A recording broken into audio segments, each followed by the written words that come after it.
इन सभी प्रश्नों को साथियों एकदम तैयार करिए और परीक्षा हॉल में साथियों चले जाइए। पेपर आपका बहुत आराम से साथियों निकल जाएगा, यानी कि कम से कम इतने क्वेश्चंस बिल्कुल करेक्ट आप अटेम्प्ट कराओगे जितने क्वेश्चन करने पर साथियों फाइनल लिस्ट में आपका नाम आ जाएगा।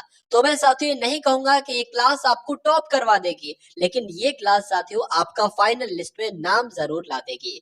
तो कुल मिला के अगर बात करें साथियों, चारों विषयों का यहाँ पर हम लोग निचोड़ देखेंगे। एक एक क्वेश्चंस को देखिएगा और उड़ाइएगा साथियों, आंसर बताइएगा। बहुत तेजी के साथ आपके सामने से प्रश्न यहाँ पर गुजरेंगे।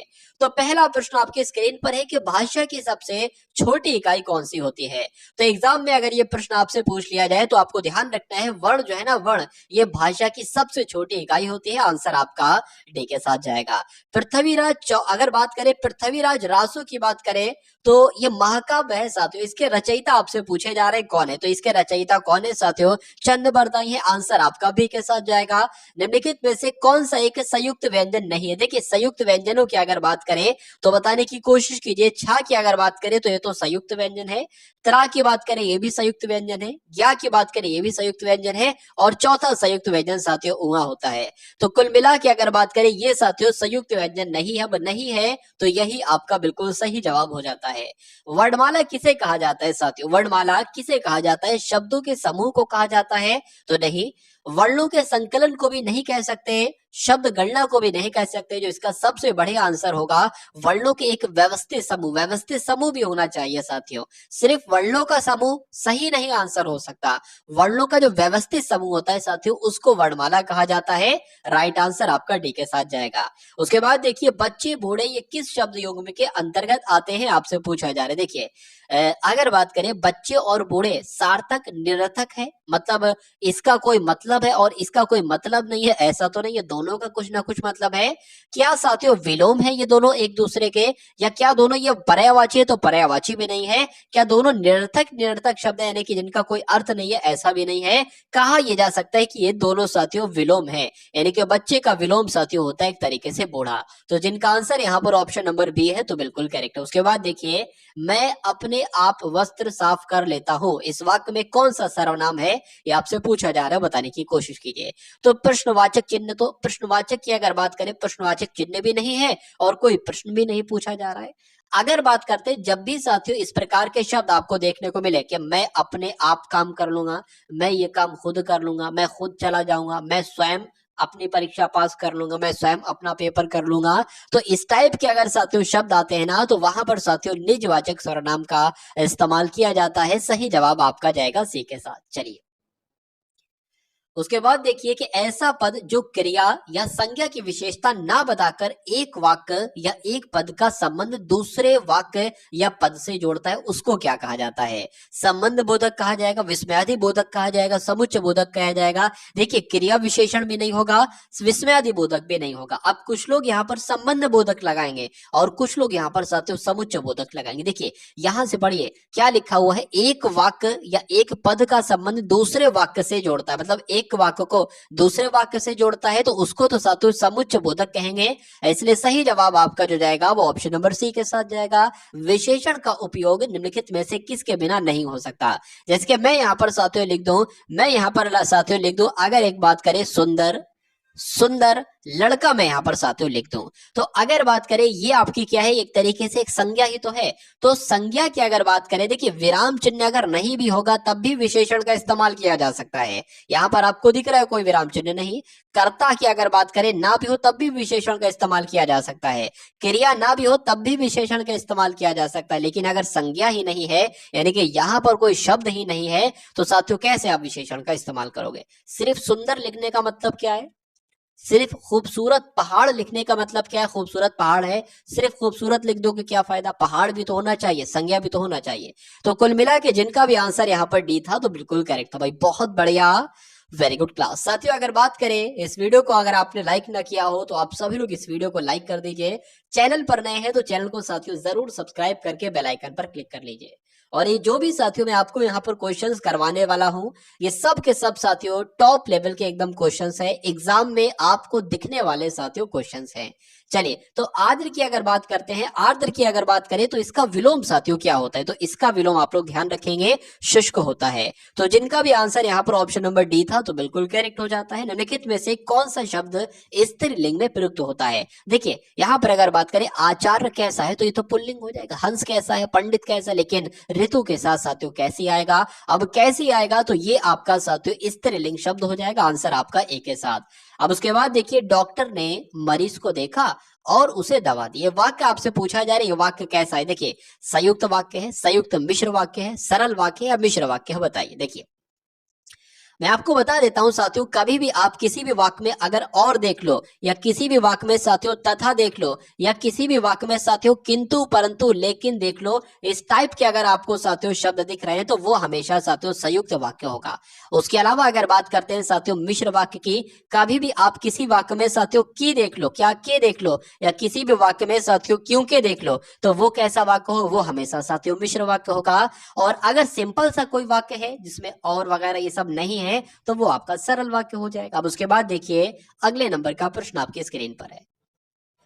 पूछा जा रहा है साथियों कि अधिमानता में प्रयुक्त उपसर्ग कौन सा है? देखिए जब इसकी संधि विच्छेद करें ना तो क्या क्या शब्द अलग अलग निकलेंगे। एक तो साथियों अधि शब्द निकल आएगा और उसके बाद साथियों एक शब्द आपका मानता निकल कर आएगा। तो उपसर्ग आपसे पूछा है तो उपसर्ग आपका क्या हो जाएगा? अधि हो जाएगा। राइट आंसर आपका ऑप्शन नंबर सी के साथ जाएगा। अब उसके बाद देखिए कि जिसे कभी बुढ़ापा ना आए, इसके लिए एक आपसे पूछा जा रहा है शब्द क्या होगा? तो जिसे कभी बुढ़ापा ना आए साथियों उसको तो अजर कहा जाता है। क्या उसको साथियों क्या कहा जाता है? अजर कहा जाता है। आंसर आपका डी के साथ जाएगा। अगर लिपि की बात करें तो लिपि की आवश्यकता हमें कब होती है? भाषा को बोलने में, भाषा को लिखने में, भाषा संकेतों में, या इन तीनों में। तो कहा जा सकता है साथियों, जैसे कि बात करें हमारी लिपि क्या है? देवनागरी है, तो लिखने में साथियों लिपि का इस्तेमाल किया जाता है। राइट आंसर आपका अगर है ऑप्शन नंबर बी के साथ तो बिल्कुल करेक्ट है। वह जो ना करे सो थोड़ा, वाक्य में सर्वनाम देखिए आपको बताने देखिए यहाँ पर निजवाचक सर्वनाम भी नहीं, क्योंकि निजवाचक में क्या होता है साथियों? खुद है, स्वयं, इस टाइप के होते हैं। निश्चयवाचक सर्वनाम की बात करें या पुरुषवाचक सर्वनाम की बात करें या पसंबंध, यहाँ पर देखिए दो शब्द आप लोग देख पा रहे होंगे, एक तो जो देख पा रहे होंगे और एक साथियों सो देख पा रहे होंगे। जहां पर भी साथियों ऐसे शब्दों का इस्तेमाल किया जाए तो वहां पर साथियों संबंधवाचक सर्वनाम होगा, यानी कि वह जो ना करे सो थोड़ा है। कैसा सर्वनाम है? संबंधवाचक सर्वनाम है। सही जवाब आपका ऑप्शन नंबर डी के साथ जाएगा। समुच्चय बोधक को साथियों क्या कहा जाता है? ये आपसे यहाँ पर पूछा जा रहा है, बताने की कोशिश कीजिए, बताइए। देखिए समुच्चय बोधक शब्द क्या है? जैसे तथा है, ठीक है, तथा है, और है, एवं है, किंतु परंतु है, ये सारे के सारे शब्द जो होते हैं ना ये विकारी नहीं होते। विकारी का मतलब होता है कि जिसमें परिवर्तन किया जा सके, जिसमें चेंज किया जा सके। तो तथा है, तथी तो हो नहीं जाएगा, और है, एर तो हो नहीं जाएगा, तो और रहेगा, यानी कि ये साथियों अविकारी शब्द होते हैं, इसमें कोई विकार नहीं हो सकता है। तो कुल मिला के जिनका आंसर यहाँ पर ऑप्शन नंबर ए था तो बिल्कुल करेक्ट था। उसके बाद देखिए हिंदी में वचन कितने होते हैं? देखिए इंग्लिश में आपने वचन पढ़े होंगे, ठीक है ना। अगर हिंदी की जब हम बात करते हैं साथियों एक वचन हो जाएगा और बहुवचन हो जाएंगे, ठीक है, वो तो सिंगुलर और प्लरल कहते हैं। लेकिन संस्कृत में साथियों तीन तरीके के वचन होते हैं, एक वचन, बहुवचन और द्विवचन। हिंदी की अगर बात करें तो दो वचन होते हैं। कौन कौन से? एक वचन और बहुवचन। तो जिनका आंसर यहाँ पर सही है तो बिल्कुल करेक्ट है। उपसर्ग को क्या कहा जाएगा? उपसर्ग क्या साथियों? शब्द के अंश होते हैं, यानी कि शब्द के ये पार्ट होते हैं, या किसी वाक्य के पार्ट होते हैं, या कि एक शब्द होते हैं, या साथियों उपसर्ग होते हैं। देखिए अगर बात करें साथियों यहाँ पर मैं लिख दूं साथियों क्या? विद्यार्थी। तो ये विद्यार्थी क्या हो जाएगा? विद्यार्थी साथियों एक हो जाएगा शब्द, ये पूरा एक शब्द है। लेकिन अब साथियों मैं क्या लिखूं? विद्या धन अर्थे लिखूं, ठीक है। विद्या मैं लिख दूं साथियों, विद्या में लिख दूं, और साथियों लिख दूं अर्थी लिख दूं। ये मैंने इसका संधि विच्छेद कर दिया है। तो अब ये क्या हो जाएगा साथियों? ये एक शब्द का अंश हो जाएगा, यानी कि पार्ट ऑफ वर्ड हो जाएगा, शब्द का एक अंश हो जाएगा। और ये उपसर्ग ही तो होगा एक तरीके से। तो कुल मिला के उपसर्ग को क्या कहा जाता है? उपसर्ग क्या होते हैं? तो शब्द के अंश ही होते हैं। राइट आंसर आपका जाएगा ऑप्शन नंबर बी के साथ। अब उसके बाद देखिए कि एक से बढ़कर दूसरे का अर्थ व्यक्त करने के लिए सही लोकोक्ति आपसे पूछी जा रही है, बताइए। समर्थ को नहीं, दोष गोसाई नहीं, शेर को सवा शेर, ये बिल्कुल साथियों इन पंक्तियों के हिसाब से हो जाएगा, यानी कि एक से बढ़कर दूसरा, इसको कह सकते हैं शेर को सवा शेर। तो आंसर यहाँ पर जिनका बी है तो बिल्कुल करेक्ट है। आविर्भाव का विलोम आपसे साथियों यहाँ पर पूछा जा रहा है, तो अंतर्धान होगा, सुप्त होगा, तिरोभाव होगा, या समभाव होगा? क्या होगा साथियों, सही जवाब बताने की कोशिश कीजिए। तो आप लोग ध्यान रखेंगे, आविर्भाव का विलोम अगर आपसे पूछे तो तिरोभाव आपको बताना है, और तिरोभाव का विलोम अगर आपसे पूछे तो आविर्भाव आपको बताने की सारी जानकारी आपको साथियों ध्यान रखना है। अब उसके बाद देखिए सामान्य ज्ञान के साथियों 20 क्वेश्चंस देखेंगे। अभी आपने हिंदी के साथियों 20 प्रश्न देखे, अब आप जीके जीएस के साथियों 20 क्वेश्चंस देखेंगे। तो पहला प्रश्न है साथियों जीके जीएस का कि वह महिला जिसने अवध में 1857 की क्रांति का नेतृत्व किया था, तो उनका नाम साथियों क्या था। तो इन्होंने साथियों लखनऊ से यानी कि अवध से 1857 की क्रांति का नेतृत्व किया था। इनका नाम बेगम हजरत महल है। उसके बाद देखिए अगला प्रश्न है कि महात्मा गांधी जी ने अपना जो पहला आमरण अनशन प्रारंभ किया था वो किसके समय से प्रारंभ किया था। कम्युनल अवार्ड के समय से, कलकत्ता के दंगों के समय से, जलियांवाला बाग दुर्घटना के समय से, या दिल्ली के दंगों के समय से। तो अगर ये प्रश्न आपके एग्जाम में पूछा जाए तो कम्युनल अवार्ड के समय से साथियों आपको ध्यान रखना है कि महात्मा गांधी जी ने अपना पहला आमरण अनशन शुरू किया था। उसके बाद देखिए टिहरी पनबिजली कॉम्प्लेक्स निम्नलिखित में से किस एक नदी पर है। तो किस नदी पर है साथियों, भागीरथी नदी पर है। सही जवाब आपका बी के साथ जाएगा। चलिए उसके बाद देखिए प्रथम लोकसभा के अध्यक्ष साथियों कौन है। तो आपको मालूम होना चाहिए प्रथम लोकसभा के अध्यक्ष कौन है, जीवी मावलंकर इनका नाम है, और ये साथियों पहली लोकसभा के अध्यक्ष थे। अगले नंबर का प्रश्न देखिए भारत में राष्ट्रीय आय के प्राक्कलन तैयार किए जाते हैं किसके द्वारा। भारतीय विकास परिषद के द्वारा नहीं, भारतीय उत्पादकता परिषद के द्वारा तो नहीं, भारतीय आय समिति के द्वारा भी नहीं साथियों, केंद्रीय सांख्यिकी संगठन के द्वारा ही भारत में राष्ट्रीय आय के प्राक्कलन तैयार किए जाते हैं। तो जिनका आंसर यहाँ पर डी था तो बिल्कुल करेक्ट था। उसके बाद देखिए निम्न में से एक भारतीय कृषि की विशेषता नहीं है।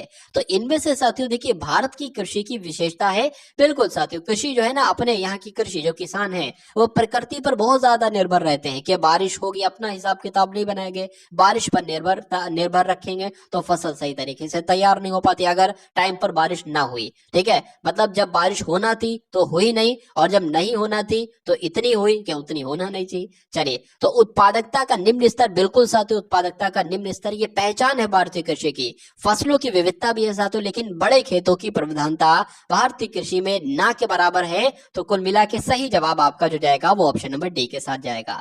बेरोजगारी समस्या से गरीबी बढ़ती है, क्यों? क्योंकि संख्या बढ़ती है। गरीबी रेखा से नीचे रहने वालों की जनसंख्या तेजी से बढ़ती है, या मुद्रास्फीति की दर बढ़ती है, या ब्याज दर बढ़ती है। बताइए देखिए बेरोजगारी की समस्या से गरीबी बढ़ती है, क्यों? क्योंकि बेरोजगारी की समस्या से साथियों गरीबी इसलिए बढ़ती है कि गरीबी रेखा से नीचे रहने वालों की जनसंख्या बढ़ती है, संख्या बढ़ती है नहीं, जनसंख्या तेजी से बढ़ती है साथियों, ये हम लोग कह सकते हैं। ठीक है ना। चलिए ठीक है, तो कुल मिला के अगर बात करें आंसर आपका जो जाएगा वो ऑप्शन नंबर बी के साथ जाएगा। अब उसके बाद देखिए 2011 की जनगणना के अनुसार सबसे ज्यादा साक्षरता वाला दर वाला राज्य कौन सा था।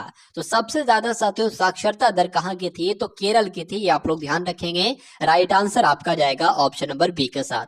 अब उसके बाद देखिए आगरा शहर की स्थापना इनमें से किसने की थी, बताइए। तो आगरा शहर की स्थापना साथियों किसके द्वारा की गई थी, सिकंदर लोदी के द्वारा की गई थी। सही जवाब अगर आपका है डी तो बिल्कुल करेक्ट है। जीएसटी चोरी करने पर, गुड्स एंड सर्विस टैक्स चुराने पर मतलब ना देने पर, या कह सकते हैं चोरी करने पर कितने वर्ष का कारावास का प्रावधान है। तो 5 वर्ष की साथियों सजा हो सकती है। सही जवाब आपका जाएगा ऑप्शन नंबर बी के साथ। उसके बाद देखिए साथियों के थल सेना दिवस कब मनाया जाता है। तो थल सेना दिवस साथियों कब मनाया जाता है, 15 जनवरी को मनाया जाता है। इसका राइट आंसर हो जाता है ऑप्शन नंबर बी। उसके बाद देखिए जर्मनी की मुद्रा साथियों क्या है। तो जर्मनी की मुद्रा साथियों क्या है, तो जर्मनी की मुद्रा तो यूरो है, इसलिए करेक्ट आंसर आपका जो जाएगा वो ऑप्शन नंबर ए के साथ जाएगा। अब उसके बाद देखिए कच्चे फलों को कृत्रिम रूप से पकाने के लिए इनमें से कौन सी गैस साथियों इस्तेमाल की जाती है। तो अगर बात करें एथिलीन गैस का नाम आप लोग ध्यान रखेंगे, क्योंकि कच्चे फलों को कृत्रिम रूप से पकाने के लिए कौन सी गैस साथियों प्रयोग की जाती है, तो आप लोग ध्यान रखेंगे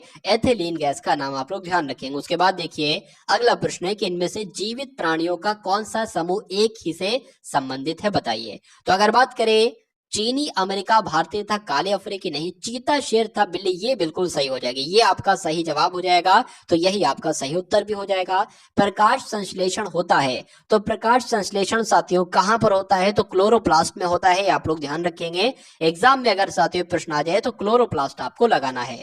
उसके बाद देखिए जिसके ग्रंथ में चंद्रगुप्त मौर्य का विशिष्ट रूप से वर्ण हुआ है वो है, बताइए। तो साथियों वो किसका है, तो विशाख दत्त का है, ये आप लोग ध्यान रखेंगे। आंसर आपका जाएगा ऑप्शन नंबर सी के साथ। चलिए अशोक के शिलालेखों में कौन सी भाषा का इस्तेमाल किया गया है? तो कौन सी भाषा का इस्तेमाल किया गया है साथियों? प्राकृत भाषा का इस्तेमाल किया गया है। राइट आंसर आपका बी के साथ जाएगा। हड़प्पा में एक उन्नत जल प्रबंधन प्रणाली का पता चलता है, कहां पर पता चलता है? तो धौलावीरा में साथियों पता चलता है। सही जवाब आपका जाएगा ऑप्शन नंबर ए के साथ। अब उसके बाद देखिए, चीनी यात्री हेनसुआंग ने किस विश्वविद्यालय में अध्ययन किया था?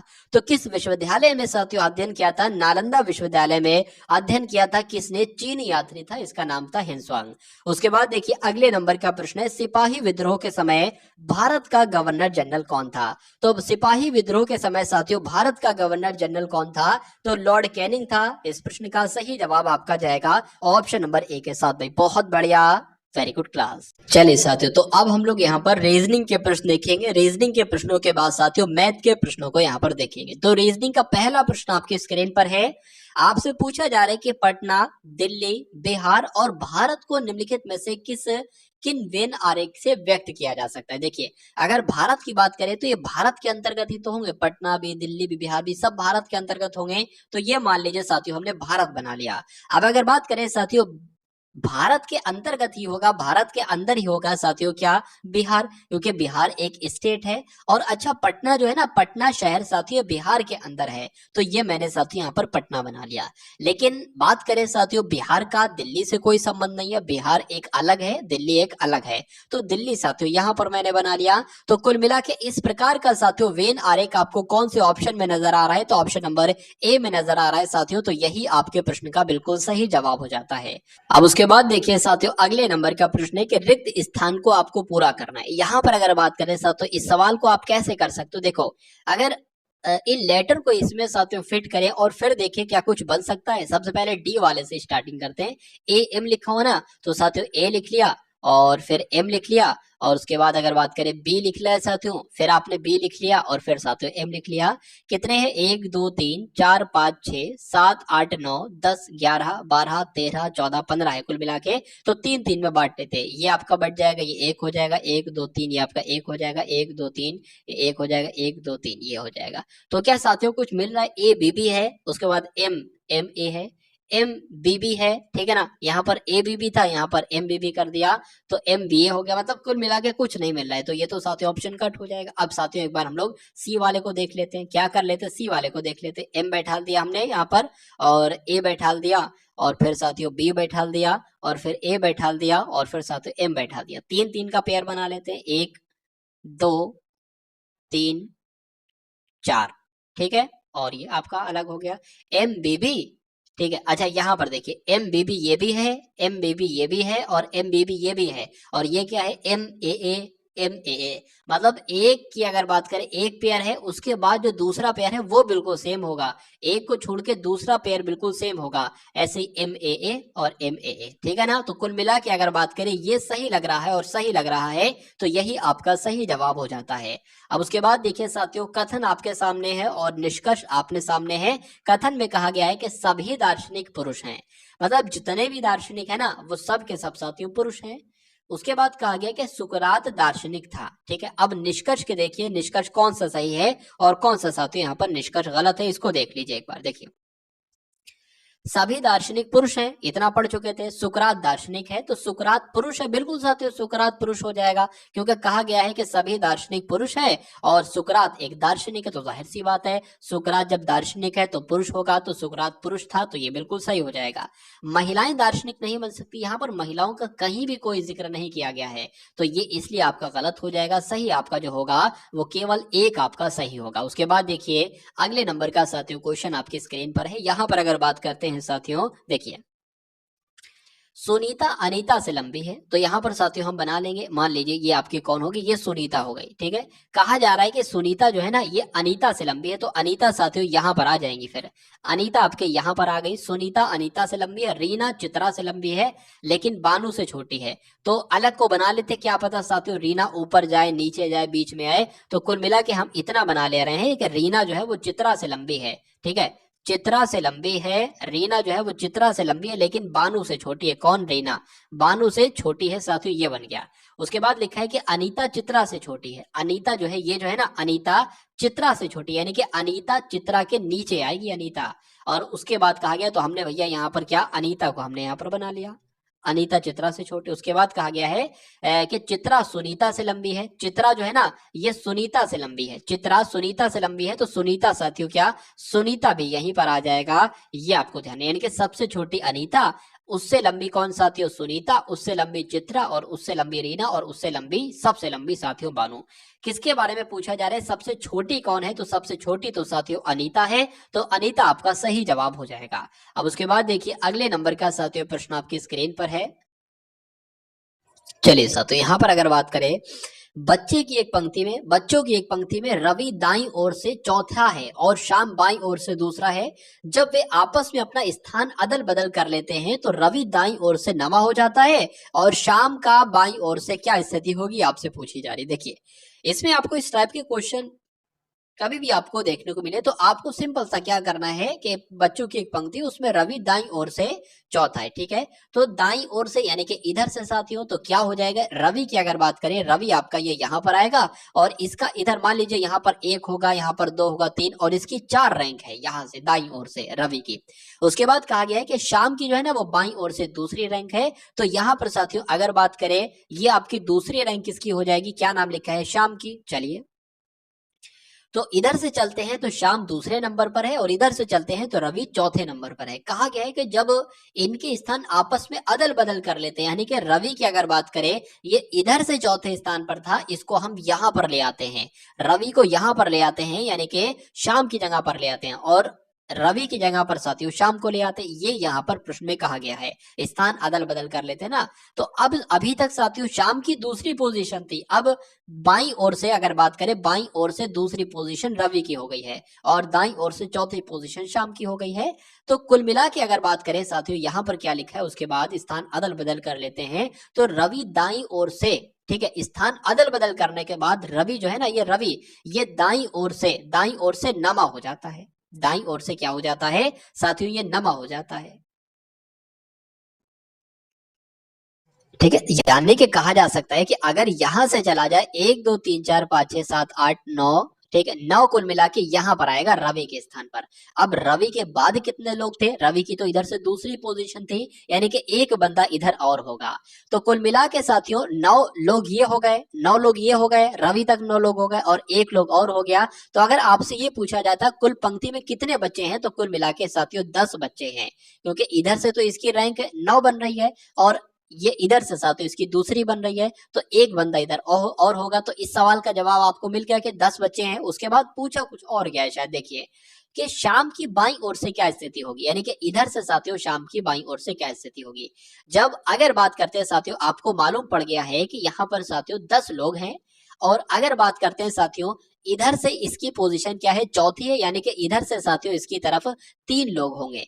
तो जब 10 लोग हैं टोटल और 3 लोग इधर है, तो इधर से पोजीशन साथियों इसकी 7वीं ही तो हो जाएगी, क्योंकि 7वीं पोजीशन हो जाएगी और 3 लोग और हैं, कुल मिला के 10 लोग हैं, तो 7वीं पोजीशन साथियों हो जाएगी, जो कि ऑप्शन नंबर सी में लिखी हुई है। तो जिनका आंसर यहाँ पर ऑप्शन नंबर सी है, तो बिल्कुल करेक्ट है। उसके बाद देखिए एक पासे की 2 स्थितियां नीचे दी गई हैं, बिल्कुल।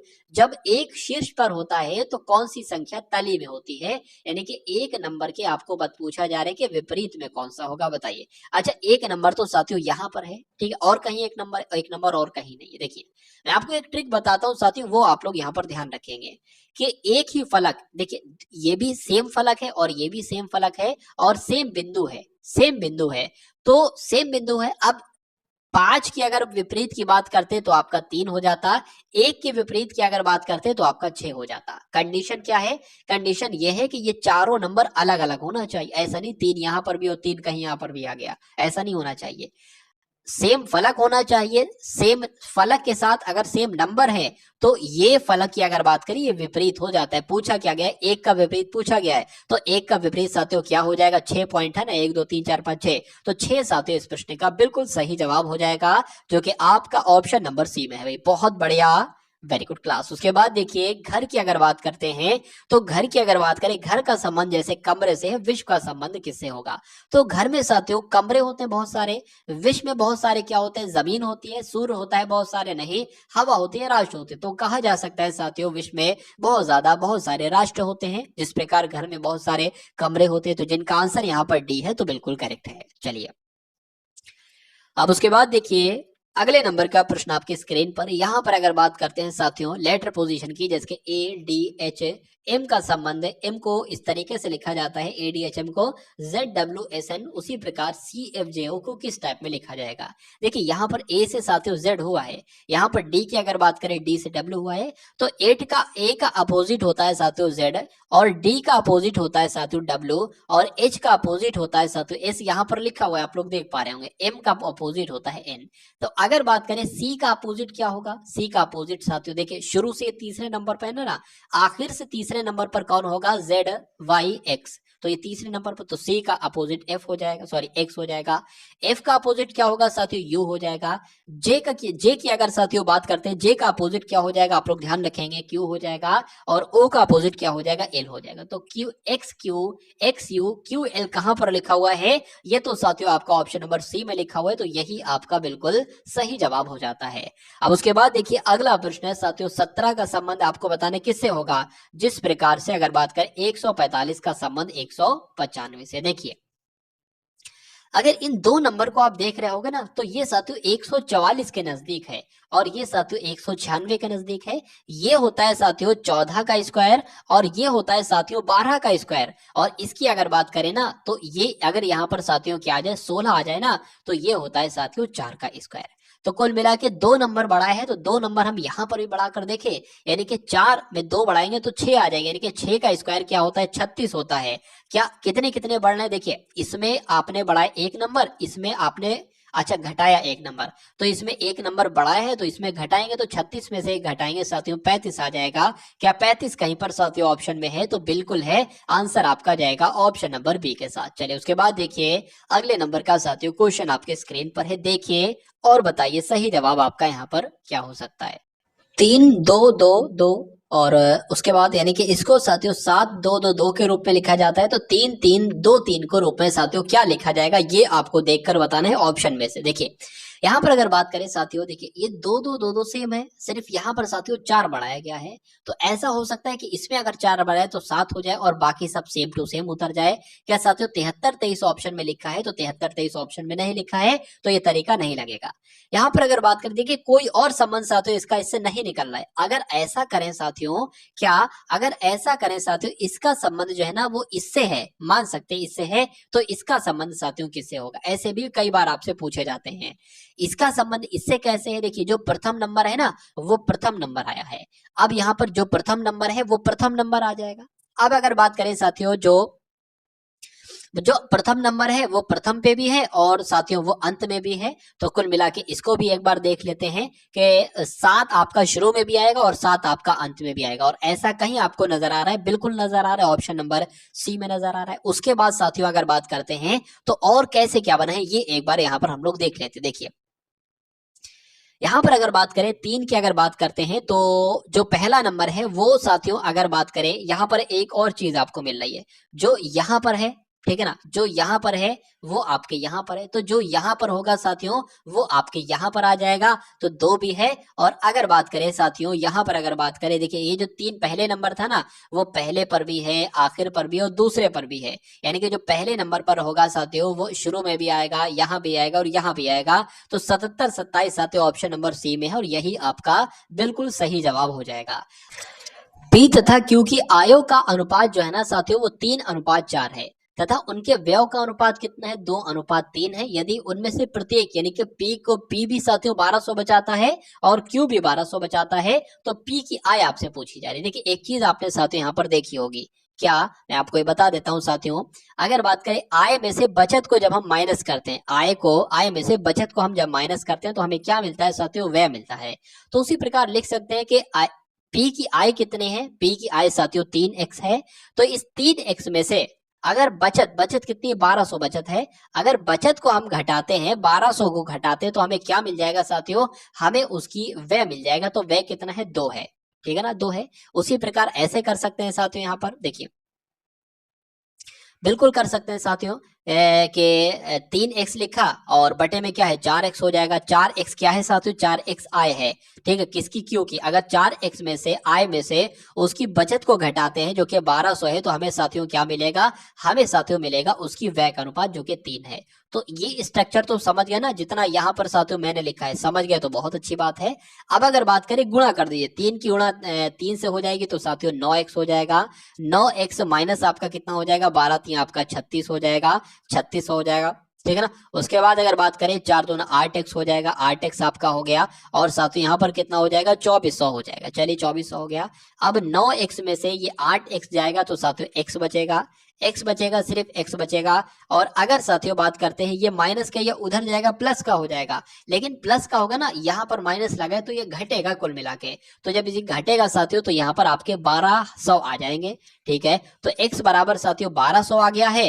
पूछा क्या जा रहा है साथियों, p की आय पूछी जा रही, p की आय साथियों 3x थी। तो जब x बराबर 12 है तो 3x बराबर कितना हो जाएगा, यानी कि 3 इंटू 1200 बराबर कितना हो जाएगा, 3600 हो जाएगा। तो क्या साथियों 3600 आय होगी, बिल्कुल साथियों 3600 आय होगी, जो कि आंसर आपके ऑप्शन नंबर सी में लिखा हुआ है। बहुत बढ़िया, वेरी गुड क्लास। उसके बाद देखिए अगले नंबर का क्वेश्चन आपके स्क्रीन पर है कि 25 परिणामों का औसत 18 है। तो 25 परिणामों का साथियों औसत कितना है, 25 परिणामों का औसत साथियों 18 है। तो 25 परिणामों का टोटल मिला के साथियों और कुल योग कितना हो जाएगा। तो क्या करना पड़ेगा साथियों, 25 की गुणा साथियों हमें 18 से करना पड़ेगी। तो 25 की गुणा साथियों 18 से हम कर लेते हैं, चलिए कर लेते हैं, ठीक है ना। ये आपका आ जाएगा, यहाँ पर 25 आपका आ जाएगा, 0 लग जाएगा, 5 आ जाएगा, 4। यानी कि अगर बात करें साथियों जो 25 परिणाम है ना, इनका कुल योग कितना है, 450 है। कितना है, 450 है। उसके बाद कहा गया कि उनमें से 12 परिणामों का औसत कितना है, उनमें से 14 है, 14 है, ठीक है। उनमें से प्रथम 12, क्या उनमें से प्रथम 12 परिणामों का औसत कितना है साथियों, 14 है। तो देखिए ये टोटल 25 है। अब जो शुरू की है ना, शुरू की वो उनका औसत 14 है। तो एक बार देख लेते हैं 12 परिणामों का कुल योग कितना हो जाएगा। तो इसलिए साथियों 14 की गुणा हमें 12 से कराना पड़ेगी। 14 दूना 28 होता है, 14 एकम 14 होता है, 8 6 1, ठीक है। क्या 8 8 6 1, 8 6 1 कुल मिला के आ जाएगा 168 यहाँ पर आ जाएगा। अब उसके बाद क्या कहा गया है साथियों कि 12 परिणामों का, अब बचा कितने, देखिए 12 ये हो गई, कुल मिला के 25 है, 25 परिणाम है, 12 ये हो गई हैं, ठीक है। और 12 का और बताया जा रहा है, 13वां नंबर जो है, 13वां परिणाम आपसे पूछा जा रहा है वो क्या होगा। तो 12 का एक बार साथियों हम और निकाल लेते हैं, ठीक है। ये वाले का जिसका औसत कितना है, 17 है, जिसका औसत 17 है, तो इसका कुल योग कितना है साथियों, एक बार गुणा करा के हमें देखना पड़ेगी। 17 दूना आपका 34 हो जाएगा, 17 एकम 17 हो जाएगा, 4 10 यहाँ पर साथियों 104। तो 104 आपका ये हो जाएगा। अब ध्यान से यहाँ पर समझिए कहानी क्या है। 25 परिणामों का कुल योग 450 है। अब शुरू की 12 और अंत की 12 अगर बात करें, इनका योग कितना है, 168 और 140 है। 168 कितना, 168 और 140 है, 140 नहीं साथियों 104 है, 104 है। तो इनका जरा कुल योग कराकर देख लो साथियों, 272 आ जाएगा।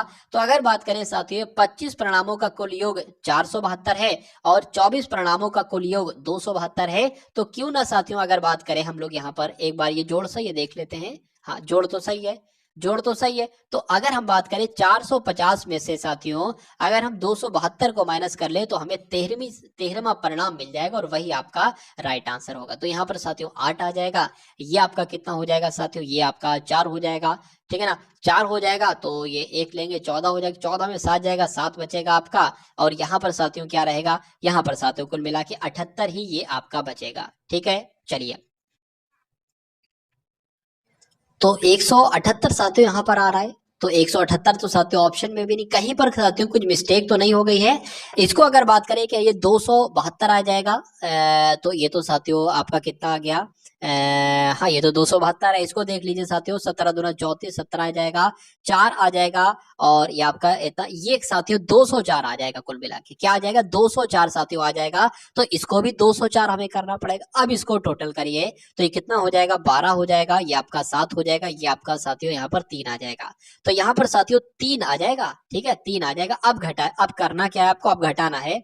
तो 10 में से 10 में से साथियों अगर बात करें 2 जाएगा तो 8 बचेगा। अब साथियों यहाँ पर कितना हो गया, 4 हो गया है तो 14 हो जाएगा। 14 में से 7 जाएगा तो साथियों 7 बचेगा, ठीक है ना। अब यहाँ पर कुछ नहीं बचा है तो 78 कुल मिला के साथियों आपका आंसर आ जाएगा। यहाँ पर कितना 10 था, 10 में से 2 जाएगा, 8 बचेगा, ये 8 है तो 78 साथियों आपका राइट आंसर हो जाएगा। और जिनका आंसर यहाँ पर बी है तो बिल्कुल करेक्ट है। चलिए अब उसके बाद देखिए अगले नंबर का साथियों प्रश्न आपके स्क्रीन पर है कि दो संख्याओं के वर्गों का अंतर उनके वर्गों के योगफल के 80% के बराबर है। बड़ी संख्या का छोटी संख्या से अनुपात क्या होगा। दो संख्याएं मान लेते हैं, एक संख्या x और दूसरी संख्या y। दो संख्याओं के वर्गों का, तो दो संख्याओं के वर्गों का क्या कहा जा रहा है, अंतर कहा जा रहा है। तो ये अंतर हो गया। दो संख्याओं के वर्गों का अंतर जो है ना, उनके वर्गों के योगफल के, वर्गों के योगफल के, वर्गों के योगफल के 80% के बराबर है। अब साथियों यहाँ पर अगर बात करें का लिखा हुआ है ना, इसका मतलब गुणा होता है तो इसके 80% क्या हो जाएगा, 80/100 हो जाएगा। इसको कट करेंगे साथियों तो 0 से 0 आ जाएगा, ऊपर साथियों 4 आ जाएगा, नीचे आपका 5 आ जाएगा। अब अगर बात करें साथियों इस 5 की इससे गुणा हो जाएगी, बिल्कुल हो जाएगी। तो ये क्या आपका क्या आ जाएगा, 5x² माइनस 5y² आ जाएगा, बराबर इस 4 की इन दोनों से गुणा आ जाएगी तो 4x² प्लस आपका 4y² यहाँ पर आपका हो जाएगा। ठीक है, चलिए अब अगर बात करें साथियों 5x², ये प्लस का इधर आएगा माइनस का हो जाएगा तो क्या बचेगा साथियों 4x² बराबर। उसके बाद साथियों अगर बात करें 4y², ये माइनस का उधर जाएगा प्लस का हो जाएगा साथियों 5y² हो जाएगा। अब अगर बात करें 5x² में से 4x² साथियों अगर बात करें घटेगा तो कितना बचेगा साथियों, कितना बचेगा, एक x ही तो बचेगा। तो x यहाँ पर हो गया और यहाँ पर ये कितना हो जाएगा साथियों, यहाँ पर आपका ये 9y² हो जाएगा। ठीक है, 9y² यहाँ पर साथियों हो जाएगा, यहाँ पर x भी लगेगा। ठीक है, तो जब 5x में से 4x जाता, 5x में से 4x जाता तो एक x बचता, लेकिन यहाँ पर 5x² में से 4x² जा रहे हैं तो x² ही बचेगा। तो यहाँ पर अगर साथियों बात करते हैं, देखिए ये इस स्क्वायर से ये स्क्वायर आपका कैंसिल हो जाएगा और कैंसिल होने के साथ एक तरीके से ये जो संख्या है ना, इसका भी किसी का स्क्वायर है, किसका स्क्वायर है वो संख्या यहाँ पर आएगी। तो कुल मिला के ऐसे आ जाएगा साथियों, 9 नहीं आएगा, ये 3 आएगा, तो ये कंडीशन आ जाएगी। अब अगर बात करें x/y आ जाएगा, यानी कि y जो है x के भाग में आ जाएगा, बचेगा क्या, 3 बचेगा और बटे में 1 हम मान सकते हैं। तो पूछा गया था साथियों कि बड़ी संख्या का छोटी संख्या से अनुपात क्या होगा। तो बड़ी संख्या छोटी संख्या ये है, दोनों का अनुपात क्या हो जाएगा, 3:1 हो जाएगा और यही आपका बिल्कुल सही जवाब हो जाएगा। तो जिनका आंसर यहाँ पर है ऑप्शन नंबर सी के साथ तो बिल्कुल करेक्ट है। उसके बाद देखिए अगले नंबर का साथियों क्वेश्चन आपकी स्क्रीन पर है, देखिए और बताइए सही जवाब आपका क्या होगा। देखिए एक व्यक्ति अपनी आय का 75% व्यय करता है, उसकी आय में 20% की वृद्धि हो जाती है तथा वह अपने व्यय में भी 10% की वृद्धि कर देता है। उससे उससे उसकी बचत में कितनी वृद्धि हुई होगी। देखिए एक व्यक्ति अपनी आय का, मान लेते हैं साथियों उसकी आय कितनी है, उसकी आय कितनी होगी, उसकी आय साथियों 100% ही तो होगी। तो उसकी आय 100% थी, अब अपनी आय का 75% जब वो साथियों व्यय कर देगा, क्या 75% साथियों वो अपनी आय का व्यय कर देगा। मान लीजिए व्यय उसने कितना किया साथियों, 75% व्यय किया, तो बचेगा क्या साथियों, बचेगा क्या उसके पास, बचेगा अब कितना बचेगा साथियों, 25% ही तो बचेगा। यहां पर लिख लेते हैं साथियों, देखिए बचत कितनी होगी साथियों, उसके पास बचत होगी यहाँ पर आपकी 25% की। अरे भाई 100% आय थी, उसमें से 75% व्यय कर दिया तो बचत कितनी हुई, 25% की तो बचत हुई। उसके बाद लिखा है कि उसकी आय में अगर 20% की वृद्धि हो जाती है, यानी कि 100 तो आय थी लेकिन 20% की वृद्धि हो जाती है, यानी कि 120 आय हो जाती है, तथा वह अपने व्यय में भी 10% की वृद्धि कर देता है। व्यय कितना है, 75 है, तो 75 का जब साथियों 10% निकालोगे ना तो कितना निकलेगा, इसे 0 7.5 हो जाएगा। तो जब व्यय में 10% की वृद्धि कर देता है तो 75 और 7.5 कितना हो जाएगा, 75 और 7.5 तो साथियों आपका कितना हो जाएगा साथियों, 80 और 82.2 हो जाएगा, 82.5 हो जाएगा।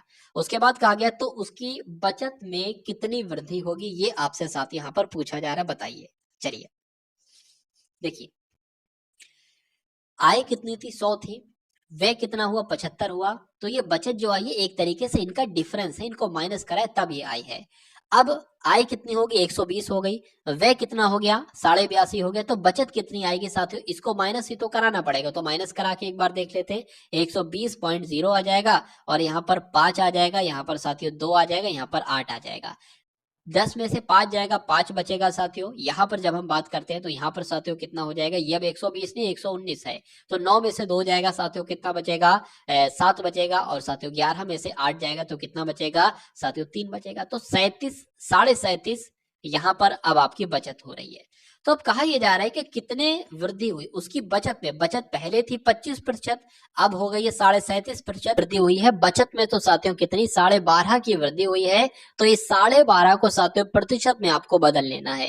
कैसे बदलोगे साथियों, यहाँ पर नीचे क्या आएगा, 25 यहाँ पर आ जाएगा, 25 से कम 25, 25 चौक आपके कितने हो जाएंगे, 100 हो जाएंगे। अब 12.5 की अगर बात करें साथियों कितना हो जाएगा, मेरे हिसाब से 50% हो जाना चाहिए। और 50% कौन से ऑप्शन में लिखा हुआ है, ऑप्शन नंबर डी में लिखा हुआ है, तो यही आपका बिल्कुल सही जवाब हो जाता। भाई बहुत बढ़िया, वेरी गुड क्लास।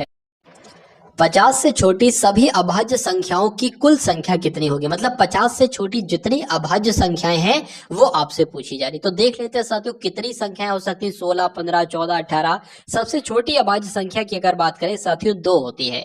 2 के बाद क्या होती है साथियों, 3 होगी, फिर आपकी 5 होगी, फिर आपकी 7 होगी, फिर 7 के बाद साथियों क्या होगी, 11 होगी साथियों, फिर 13 होगी, फिर 17 होगी, और उसके बाद साथियों क्या हो जाएगी, 19 आपकी हो जाएगी, 19 हो जाएगी, 23 हो जाएगी, और उसके बाद साथियों 29 हो जाएगी। उसके बाद अगर बात करें 31 होगी, फिर आपके साथियों 37 होगी, और 37 के बाद साथियों 41 हो जाएगी, फिर आपकी 43 हो जाएगी, और फिर आपकी 47 हो जाएगी। 48 नहीं होगी, 49 नहीं होगी, 50 नहीं होगी। तो कुल मिला के देख लीजिए कितनी संख्या हुई है, 1 2 3 4 5 6 7 8 9 10 11 12 13 14 15, यानी कि अगर बात करें साथियों कितनी, 15 की अगर बात करें, यानी कि 50 से छोटी अभाज्य संख्याओं की संख्या कितनी होगी, तो 15 होगी। इसलिए सही जवाब आपका जो जाएगा वो ऑप्शन नंबर किसके साथ जाएगा, बी के साथ जाएगा, 15 के साथ। अब उसके बाद देखिए अगले नंबर का साथियों क्वेश्चन आपके स्क्रीन पर है, देखिए और बताइए सही जवाब क्या है। देखिए 106 गुणा 106, 94 गुणा 94। तो ऐसे भी तो लिख सकते हैं साथियों, 106 स्क्वायर माइनस 94 स्क्वायर, यानी कि क्या बन गया साथियों, एक तरीके से ए स्क्वायर माइनस बी स्क्वायर ही तो बन गया। और ये क्या होता है साथियों, ए प्लस बी और ए माइनस बी होता है। ठीक है, तो इसको भी ऐसे ही कर सकते हैं, एक बार दोनों को साथियों प्लस में लिख देंगे, यानी कि 106 प्लस 94 लिख देंगे, और एक बार साथियों क्या लिख देंगे, दोनों को माइनस में लिख देंगे, 106 माइनस 94 यहाँ पर हम लोग लिख देंगे। ठीक है, चलिए इनको जब जोड़ते हैं साथियों तो क्या आएगा देख लेते हैं एक बार साथियों यहाँ पर हम लोग। चलिए तो 6 और 4 आपका 10 हो गया, हाथ से लगा 1, 10 हो गया। ठीक है, 10 का साथियों 0 लग गया, और ये आपका कुल मिला के 200 आ जाएगा। अगर बात करते हैं यहाँ पर क्या निकलेगा, 6 में से 4 जाएगा साथियों, आपका क्या बचेगा, 2 बचेगा, और 10 में से क्या आपका 12 हो जाएगा। तो 12 दूना साथियों कितना होता है, 24 होता है, यानी कि 2400 आपका आंसर आ जाएगा, जो कि कहाँ पर लिखा है, ऑप्शन नंबर ए में लिखा हुआ है। देखिए साथियों यहाँ पर देखिए ये तो आपका क्वेश्चन नंबर हो जाएगा, और अगर बात करें ये साथियों बटा एक तरीके से यहाँ पर लिखा हुआ है। ठीक है ना, ये बटे के नीचे ये वाली संख्याएं लिखी हैं। अब देखिए साथियों क्या लिखा हुआ है, अच्छा यहाँ पर एक तो ये और ये सेम है, तो इसको कॉमन ले लिया जाएगा। क्या ले लिया जाएगा साथियों, कॉमन ले लिया जाएगा। ठीक है, तो ये हमने कॉमन ले लिया, बचा क्या साथियों, 0.752 बचा, और प्लस साथियों क्या बचा, 0.248 बचा।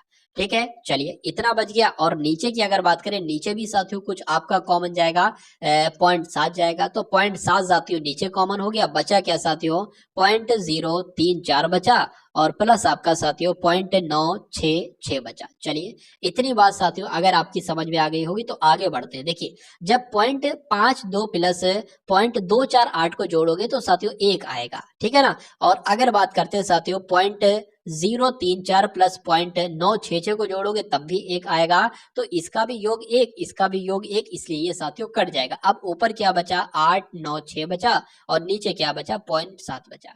इस पॉइंट को हटाएंगे साथियों, 1 0 बढ़ाएंगे 1 लगा के, इस पॉइंट को हटाएंगे साथियों 1 लगा के 3 0 यहाँ पर बढ़ाएंगे, और इस 0 से ये 0 कट जाएगा। ऊपर बचा 896 और नीचे बचा साथियों 700। ठीक है, चलिए तो अब अगर बात करें साथियों यहाँ पर, अब इसको साथियों कैलकुलेट आपको कराना है। अब यहाँ पर देखिए 700 एकम साथियों क्या होगा, 700 एकम 700 होगा, तो उसके बाद सब जो आएगा वो पॉइंट के बाद आएगा। तो 701 कहां पर, एक यहां पर नहीं है, एक यहां पर नहीं है, एक नहीं है तो साथियों 12 है, तो ये भी नहीं होगा। बचा क्या, यही आपका राइट आंसर हो जाएगा। यानी कि प्रॉपर तरीके से जब इसको भाग करोगे तो ये आपका आंसर आ जाएगा। अब उसके बाद देखिए अगले नंबर का साथियों क्वेश्चन आपके स्क्रीन पर है, देखिए और बताइए सही जवाब आपका क्या होगा, बताइए। मैं यहाँ पर साथियों आपको सही तरीके से लिखकर बतला देता हूँ कैसे क्या है। देखिए एक सही 1/2, एक सही 1/2 और बड़े वाले बटे के नीचे साथियों 1/1 आ जाएगा और 4 आ जाएगा साथियों यहाँ पर, और प्लस आपका 1 आ जाएगा और यहाँ पर भी साथियों प्लस आपका 1 आ जाएगा। अगर इस टाइप के आपको इसको सॉल्व करना हो तो आप कैसे करोगे, देखो 4 एकम 4 हो जाएगा, 4 और 1 5, 5/4 हो जाएगा। तो ये क्या हो गया, 5/4 हो गया। अब ये कुछ नहीं है, ये 4 साथियों ऊपर आ जाएगी, 4 यहाँ आ गया, यहाँ पर भी कुछ नहीं है। फिर से 5 एकम 5, 5 और 4 9 हो जाएगा, तो 9/5 हो जाएगा। अब ये 5 साथियों की अगर बात करें 9/5 है, देखिए 9/5 है और ऊपर साथियों क्या आ जाएगा, 2 एकम 2, 2 एकम 2, 2 1 3, यानी कि 3/2 आ जाएगा, 3/2 आ जाएगा। अब अगर बात करें 3/2 और भाग आपका 9/5 है, 9/5 ये 2 है, ठीक है। अब 3/2 लिखा, अब ये भाग को साथियों गुणा में बदल लिया और ऊपर वाला नीचे, नीचे वाला ऊपर कर दिया, यानी कि 9/5 है ना, तो 5/9 आपका हो जाएगा। अब 3 एकम 3, 3 3 9 हो जाएगा। अब ऊपर साथियों 5 रहेगा और नीचे आपका 6 रहेगा, तो 5/6 क्या कहीं पर लिखा हुआ है, बिल्कुल लिखा हुआ है साथियों, ऑप्शन नंबर सी में लिखा हुआ है, तो यही आपका राइट आंसर हो जाता है। चलिए अब उसके बाद देखिए अगले नंबर का प्रश्न साथियों है कि यदि √15, क्या अगर √15 बराबर साथियों 3.88 है तो आपको किसका मान निकालना है साथियों, मैं आपको बता देता हूं। तो आपको मान निकालना है साथियों रूट 5/3 का, √5/3 का साथियों आपको मान निकालना है। देखिए अब √5/3 का हमको मान निकालना है ना, तो 5/3 लिखेंगे और यहाँ पर साथियों गुणा में ऊपर भी 3 मान लेंगे, गुणा में नीचे भी 3 मान लेंगे। ये क्यों गुणा में 3 3 ही माना, ये अभी आपको साथियों मालूम पड़ जाएगा। देखिए अगर बात करते हैं साथियों यहाँ पर हम लोग, देखिए 3 3 जो है ना, ये 3 तो निकल आएगा, 2 बार 3 है तो ये तो साथियों 3 निकल आया। ऊपर क्या हो जाएगा, √15 हो जाएगा, ऊपर √15 हो गया। क्यों, क्योंकि इसलिए क्या कि √15 की वैल्यू हमें दे रखी है, तो √15 की जगह पर साथियों 3.88 आ जाएगा और नीचे आपका 3 आ जाएगा, ठीक है ना। अब अगर बात करें इसको कट कर लीजिए साथियों, 3 एकम 3, 3 एकम 3 हो जाएगा, पॉइंट लगेगा, पॉइंट लग जाएगा, 3 दूना आपका 6 हो जाएगा, कितना बचेगा 2, ये 28 हो जाएगा, 3 नीम आपका 27 हो जाएगा। तो 1 पॉइंट ऐसा कहीं पर आ रहा है, अभी भी हम लोग इसका चयन नहीं कर पाएंगे, ठीक है। और साथियों एक बार कट कर लेते हैं, देखिए 3 नीम आपका 27 हो जाएगा, एक बचेगा, पॉइंट लगा है 0 बढ़ जाएगा, 3 3 आपका कितना हो जाएगा साथियों, 3 3 9 हो जाएगा, 3 3 9 हो जाएगा। फिर साथियों आपका कितना बचा, एक बचा है, पॉइंट लगा है 0 बढ़ा लिया, फिर आपका क्या हो जाएगा 3 3 9 हो जाएगा। तो कुल मिला के साथियों आपका आंसर जो जाएगा वो 3 के बाद साथियों कुल मिला के ये जाएगा, 4 नहीं होगा, 3 यहाँ पर होना चाहिए। तो कुल मिला के आंसर आपका जो जाएगा वो ऑप्शन नंबर सी के साथ जाएगा। भाई बहुत बढ़िया, वेरी गुड क्लास। तो ये साथियों आपने यहाँ पर मैथ के 10 क्वेश्चन